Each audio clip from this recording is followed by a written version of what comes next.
Right, hello and welcome to the Toyota Sprinter Trueno 1600 GT Apex from 1983. A very awesome name for a legendary vehicle. So today we are going to be testing out to see how good it is in Gran Turismo 7 by seeing it in its standard form with its standard engine being fully upgraded, as well as how it handles an engine swap from the Toyota MR2. So if you guys do go on to enjoy today's video, don't forget, leave a like, comment and subscribe for more Gran Turismo 7 content. So first things first, the vehicle in its standard form.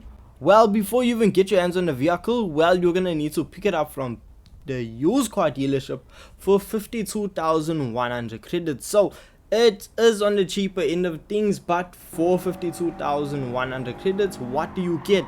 Well, you get a vehicle that comes with 127 brake horsepower, front engine, rear wheel drive, which means if you really chuck it through a corner, you might be able to light up those rear wheels. So with it having 127 brake horsepower, that means down Kyoto Driving Park straight away, you will be clocking 169 kilometers per hour.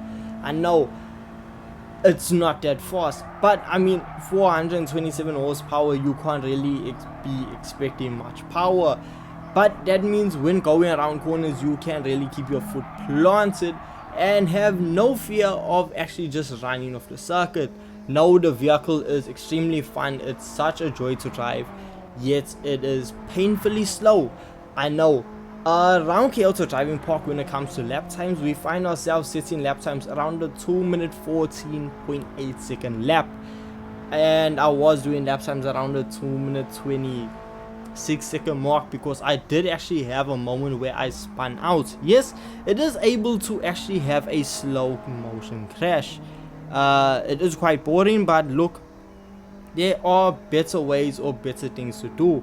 So now if we head on over to the tuning shop, well, then we can actually upgrade the power from 127 horsepower and give it a really good chance of being a very fun vehicle. So after spending a lot of money in the tuning shop, you are going to be left with 307 brake horsepower and a vehicle that weighs 808 kgs. So the vehicle's weight comes down and we more than double the horsepower, which means it should have a massive improvement. Now if we head on over to GT Auto to just improve the overall styling of the Toyota, well, we see that we can add options for a front bumper. We have 2 options for a side skirt, 2 options for the rear bumper, and we have options for a rear spoiler, so you can slightly modify it to make your own Sprinter unique. Now if we head back on over to Kyoto Driving Park, we see that the vehicle is a lot better than standard, being able to now do 226 kilometers per hour coming down the main straightaway.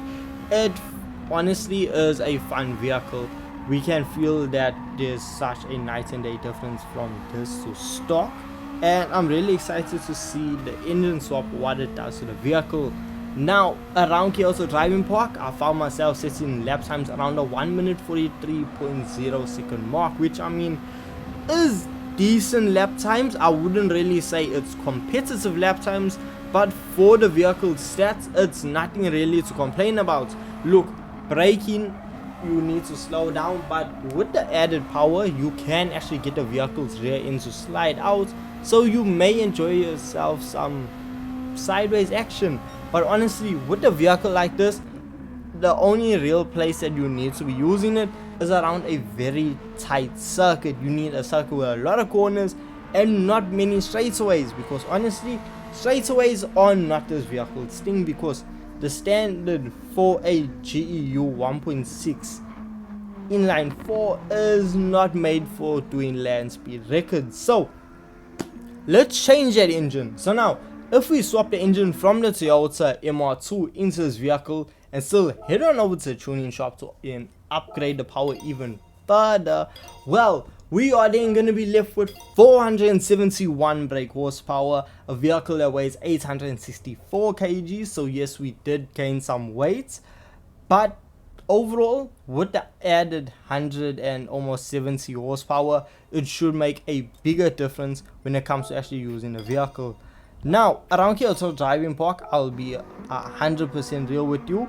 With the vehicle being on racing softs, with it having max downforce, the vehicle is actually really fun to drive. Yes, it may not be setting the fastest lap times because you'll find yourself doing 1 minute 36.1 second laps, which is not the fastest thing out there at all, but it makes it a whole lot faster than standard, and you're able to do about 256 coming into the first corner before you need to slam on the brakes. But there is one issue, a big one that I have with this vehicle, and that has to be the fact of it lacks originality. Well, let me not say with this vehicle with polyphony, because I am having a deja vu moment driving this vehicle, because I previously went over the Toyota Corolla 1600 GT-APEX, and that vehicle can receive the exact same engine swap, which means it produces the same amount of power, but oddly enough you are actually able to get the vehicle to the exact same weight. So it really just depends on the way you drive the vehicle, or on visual looks. What do you want to go for? Do you want a car with normal headlights, or do you want some pop-up headlights? Because to me, with these vehicles having the exact same performance stats, it really is just up to what you prefer visually. And I feel like honestly there's no need to have two of the same car have the same engine swap. What I would have preferred was actually the engine out of the Toyota GT86 Group 4 vehicle, for example.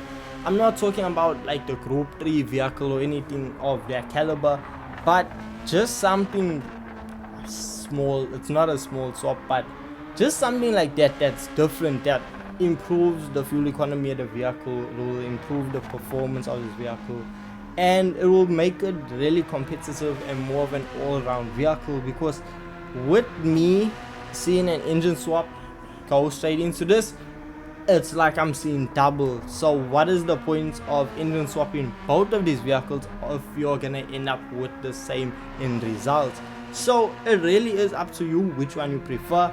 For me personally, I prefer the Corolla 1600 GT-APEX to the Sprinter. I don't know why, but I was able to just set faster lap times, and I was able to actually go down the straightaway a bit quicker. There is slight differences, maybe this is just my personal experience with it, but I was just able to be just a little bit more faster in the 11 than I was in the Sprinter. So I don't know if it's going to be that case for everyone, or maybe you're faster in the Sprinter than the Corolla. I don't know. Let me know your thoughts of this engine swap in the comment section down below. And with all this being said, thank you so much for watching, thank you so much for your time, and I will see you guys in the next video. Peace.